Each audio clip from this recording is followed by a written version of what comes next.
Gaming करना चाहते हो लेकिन बजट नहीं है, मैं आपका दर्द समझ सकता हूँ। आज मेरे पास दो ग्राफिक कार्ड हैं गेमिंग टेस्ट के लिए। एक हमारा comic graphic card GTX 750 Ti और दूसरा AMD R7 240। इस ग्राफिक कार्ड से मेरी बड़ी यादें जुड़ी हुई हैं क्योंकि मैंने ये ग्राफिक कार्ड पर्सनली भी यूज़ किया है। ये मेरा थर्ड ग्राफिक कार्ड था मेरी ज़िंदगी का। सो ज़्यादा टाइम वेस्ट किए बगैर वीडियो को स्टार्ट करते हैं और देखते हैं कि ये दो बजट ग्राफिक कार्ड जो हैं गेमिंग में कैसी परफॉर्मेंस प्रोवाइड करते हैं। Let's go.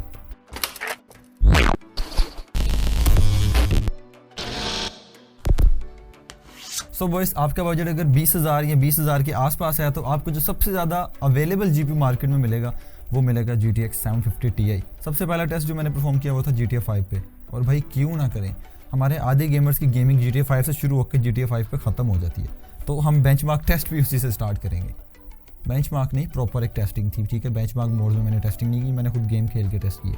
So 1080 lowest setting से ऊपर मुझे 60 to 80 FPS आ रहे थे। GTA 5 में पहले ही बता दूं, ये GPU इंटेंसिव गेम नहीं है, ये CPU इंटेंसिव गेम है। और जो CPU मैंने यूज़ किया इनको बेंचमार्क्स करने के लिए वो मेरा i5 10400 था, जो कि एक न्यूअर जनरेशन का CPU है। अगर आप पुराने सेकंड या थर्ड जनरेशन CPUs के साथ इसको पेयर करेंगे तो उसमें आपकी परफॉर्मेंस इससे थोड़ी सी कम हो सकती है। जहाँ पे 60 to 80 FPS लो सेटिंग्स के ऊपर आ रहे हैं, वहाँ आपको मे बी 50 to 60 FPS या इवन 40 FPS देखने को मिलेंगे डिपेंडिंग ऑन योर CPU। मुझे किसी भी किस्म का लैग या GTA 5 में कोई कंप्लेंट्स वगैरह नहीं फील हुई क्योंकि ये 1080 नेटिव रेजोल्यूशन के ऊपर चल रही थी। So no complaints here boys. चलते हैं हम नेक्स्ट गेम की तरफ। सो बॉयज, वीडियो में आगे जाने से पहले आप लोगों को बता दूं कि this video is sponsored by MS computers. MS computers की लाहौर गुलबाग में अल हफीज़ शॉपिंग मॉल के अंदर PC कंपोनेंट्स की शॉप है। MS कंप्यूटर्स PC और उससे रिलेटेड सारे कंपोनेंट्स की बाइंग एंड सेलिंग वगैरह करते हैं। अगर आपको भी PC बिल्ड करना है तो आप उनकी शॉप को डेफिनेटली जाके विजिट कर सकते हैं। उनसे रिलेटेड सारे लिंक्स मैं नीचे डिस्क्रिप्शन में दे दूंगा। नेक्स्ट गेम काफ़ी बंदों ने गेस कर लिया होगा कौन सी होगी। It's cyberpunk. Yes, cyberpunk 2077। सो यार बॉय, साइबरपंक जो मैंने इसके ऊपर चलाई ना, साइबरपंक चलाना एक ज़्यादती की मैंने इस ग्राफिक कार्ड के साथ, but still it gave me 15 to 30 FPS। Gaming experience playable था। अगर आपको सिर्फ गेम की स्टोरी एंजॉय करनी है, आपको गेम की एस्थेटिक्स एंजॉय करनी है तो आप 750 Ti पे साइबरपंक चला सकते हो 720p रेजोल्यूशन के ऊपर, लोएस्ट सेटिंग्स के ऊपर। लेकिन जो साइबरपंक की वाइब स्टार्ट होती है ना, वो हाई सेटिंग्स पे होती है। और प्रीसेट्स में आपको बता दूं, सबसे पहले लो होती है, then medium, then high, then ultra, then ray tracing low, ray tracing medium, ray tracing high, ultra and ray tracing psycho. तो जो मज़ा गेम का स्टार्ट होता है ना वो हाई के ऊपर होता है। जो लाइटिंग है, जो इफेक्ट्स हैं, रिफ्लेक्शंस वगैरह के सारे वो हाई पे स्टार्ट होते हैं। और यार ये बजट सीरीज़ का GPU है, साइबरपंक इससे चलाना इसके साथ भाई इसकी ज़्यादती होगी। GPU भी चीख चिल्ला रहा होगा कि प्लीज़ मुझे छोड़ दो, मुझे घर जाना है टाइप, इस तरह की चीखें मार रहा होगा। बट स्टिल मैंने इसके ऊपर टेस्ट की है। आप 15 से 30 FPS 720p के ऊपर ले सकते हैं। और यार थर्ड गेम, यार मैं सबसे ज़्यादा सरप्राइज़ हुआ था और मैंने एक चीज़ नोटिस की थी कि भाई FPS मैटर नहीं करते, आपकी गेम प्ले मैटर करती है, आपकी पिंग मैटर करती है। क्योंकि जो थर्ड गेम मैंने टेस्ट की थी वो थी वॉरजोन। मैंने इस ग्राफिक कार्ड के साथ वॉरजोन खेली, 2 मैचेस खेले मैंने और दोनों में मैंने विन ली रीबर्थ के अंदर, वो भी 7 या 8 किल्स के साथ। और यार एक की तो मैंने रिकॉर्डिंग भी की थी भाई, और जो फर्स्ट मैंने जिस दिन ग्राफिक कार्ड लगाया था रिकॉर्डिंग से पहले, उस दिन मैंने विन ली, उसकी मैंने पिक्चर ले ली थी। और वॉरजोन में जो मुझे FPS मिल रहे थे ना इस ग्राफिक कार्ड में भाई, वो थे 22 to 35 समथिंग इस तरह FPS थे। आप लोगों में से कोई भी ये बंदा ग्राफिक कार्ड बाय कर रहा होगा तो उसके पास, मुझे पता है, पुराने CPUs बेचारों के पास होंगे। Budget gamers, I can feel bro, मैं भी आपके ही इसी लेवल से स्लोली ग्रेजुअली ऊपर आया हूँ। सो परेशान नहीं होना, आप लोगों के पास भी एक दिन हाई एंड CPUs होंगे। सो वॉरजोन में आपको ये 750 Ti 22 से 35 FPS दे सकता है स्टेबल।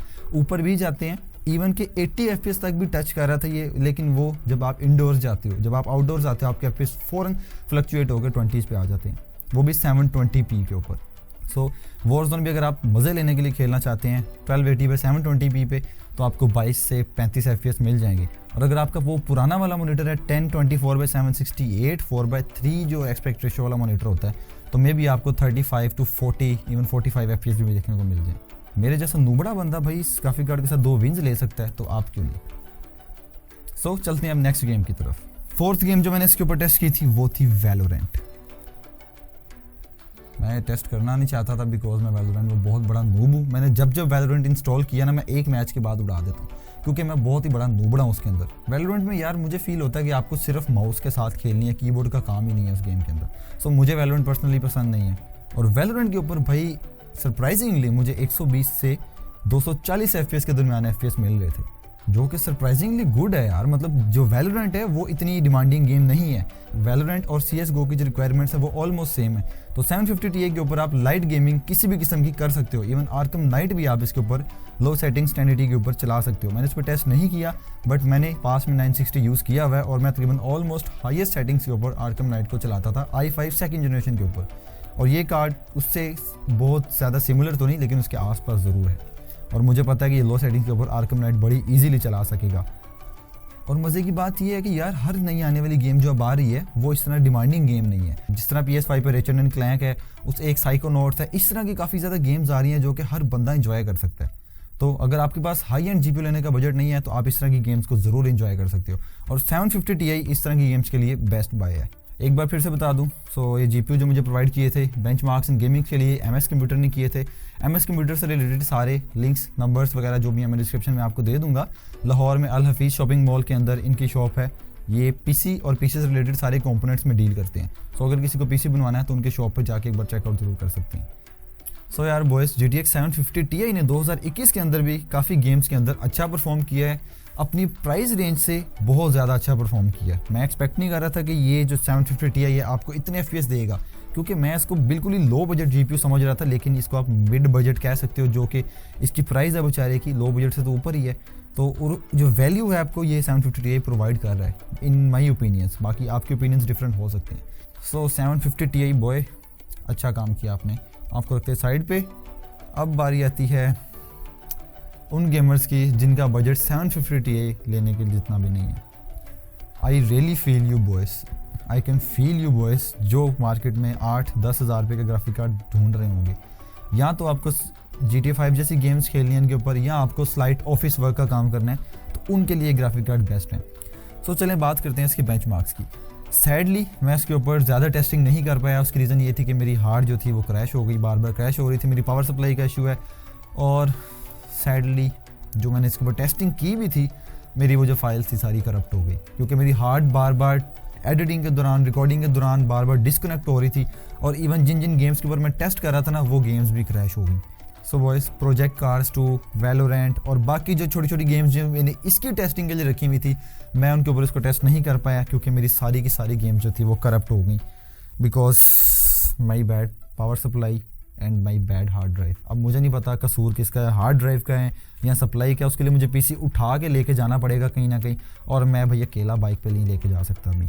तो यार बॉयज, इसके ऊपर जो गेम मैंने टेस्ट की थी वो ओनली GTA 5 को टेस्ट कर पाया था। उसकी रीज़न ये है कि मेरी हार्ड ड्राइव में एक छोटा सा इशू आ गया था। मेरी हार्ड ड्राइव बार बार डिस्कनेक्ट हो रही थी। अब मुझे नहीं पता मेरी वो सप्लाई का कनेक्टर का इशू है या मेरी हार्ड फारिग हो गई है।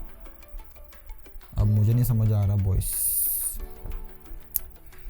GTA 5 मैंने इसके ऊपर टेस्ट की और GTA 5 में मुझे तकरीबन 30 FPS मिल रहे थे। 25 to 30, 35 के ऊपर भी जा रहे थे FPS इसके ऊपर, 720p के ऊपर। और जब मैं इसको 1080p के ऊपर लेके जाता था तो मुझे ये 20 से 22 FPS दे रहा था GTA 5 के ऊपर। अब मुझे नहीं पता, मे बी इसके ड्राइवर्स का इशू हो। मैंने इसके ड्राइवर्स को अपडेट किया था, बट स्टिल जब मैं गेम्स चला रहा था मुझे ड्राइवर्स अपडेट का वार्निंग या एरर जो भी होता है आ रहा था, ड्राइवर्स अपडेट करने के बाद भी। मे बी मेरी हार्ड का इशू है, मेरे किसी PC का इशू था, कंपैटिबिलिटी का इशू था, या जो भी था। मुझे काफ़ी गेम्स में इसमें एरर शो हुआ है और काफ़ी गेम्स जो थी मेरी बेचारी करप्ट ही हो गई हैं। मुझे दोबारा रीइंस्टॉल करनी पड़ेंगी because of my hard drive. So अगर आपका बजट 10,000 या 10,000 से नीचे है और आप GTA 5 जैसी गेम्स खेलना चाहते हो सिर्फ पार्ट टाइम एंजॉय करने के लिए, तो आप इस कार्ड को भी कंसिडर कर सकते हैं, AMD R7 240। और ये बिल्कुल लो प्रोफाइल कार्ड है। आपको इसको चलाने के लिए 6 पिन या 8 पिन कोई भी कनेक्टर की ज़रूरत नहीं पड़ेगी। सिर्फ आपने PCI Express लेन में लगाना है और ये ग्राफिक कार्ड चलना शुरू हो जाएगा। बट ये जो 750 Ti था इसके ऊपर एक 6 पिन कनेक्टर लगा हुआ है। आपको इसको पावर देने के लिए 6 पिन कनेक्टर एक यूज़ करना पड़ेगा। अब ये सारे 750 Ti में ऐसा नहीं है, कुछ 750 Ti के लो प्रोफाइल मॉडल्स भी हैं कुछ कंपनीज़ की तरफ से। तो जो ASUS की तरफ से ये आ रहा है इसमें आपको 6 पिन लगानी पड़ेगी। सो यार बॉयज़, ये थी आज की वीडियो। GTX 750 Ti एक 20,000 या 20,000 के अंडर बजट में, एक 20,000 तक की बजट में जो GTX 750 Ti है कैसा परफॉर्म किया गेमिंग में। मेरे नज़र में 20,000 अभी जो मार्केट वैल्यू चल रही है उसको देख के जो GTX 750 Ti ने वैल्यू प्रोवाइड की है मेरी नज़र में बहुत अच्छी है। आप इससे गुजारा कर सकते हो अगर आप फुल हार्ड कोर गेमर नहीं हो, आप बजट गेमर हो, या एम बस आपने शुगर मेले के लिए गेमिंग करनी होती है, तो 750 Ti is still enough for you. और अगर आपका बजट 20K तक भी नहीं है और अगर आप लाइट गेमिंग करना चाहते हो तो may be consider this GPU। R7 240 या R9 270 इस तरह के ग्राफिक कार्ड्स, AMD के ग्राफिक कार्ड जो हैं वो थोड़े प्राइस में सस्ते होते हैं, तो आप वो भी देख सकते हो। या इनके अलावा भी मार्केट में कोई भी आपको यूज़ ग्राफिक कार्ड इस प्राइस में मिलता है कि जो आपको समझ में आ रही हो, तो do consider that. MS computer के सारे लिंक्स नीचे डिस्क्रिप्शन में आपको मिल जाएंगे। सो मुझे आप लोग बताएं कि नेक्स्ट वीडियो किस टॉपिक के ऊपर बनाई जाए और किस चीज़ की टेस्टिंग की जाए। इवन के CPUs GPUs कोई भी हार्ड कोर किस्म की टेस्टिंग करना चाहते हो तो मैं अब वो भी इंशाल्लाह हम कर पाएंगे। And boys do follow me on my Instagram, link नीचे डिस्क्रिप्शन में आपको मिल जाएगा। आप लोगों में से जो बॉयज़ ये कार्ड यूज़ कर रहे हैं R7 240 या इसके आसपास वाला, तो नीचे कमेंट्स में मुझे बताएं, मैं आपका कमेंट पिन कर दूंगा और बहुत से लोगों को वहाँ से भी कोई ना कोई नॉलेज मिल जाएगी। So this is Hamza Malik signing off, see you in the next one, peace out. Peace out बोलना ज़रूरी होता है, आई बस ज़रा आपकी योम की कॉपी। सो बॉयज़ उम्मीद तो है कि इस वीडियो की क्वालिटी पहली वाली वीडियोस की क्वालिटी से स्लाइटली इंप्रूव होगी, क्योंकि मैंने फिर से कुछ पंगे लिए हैं। लेट्स सी कि वो पंगे सक्सेसफुल होते हैं कि नहीं।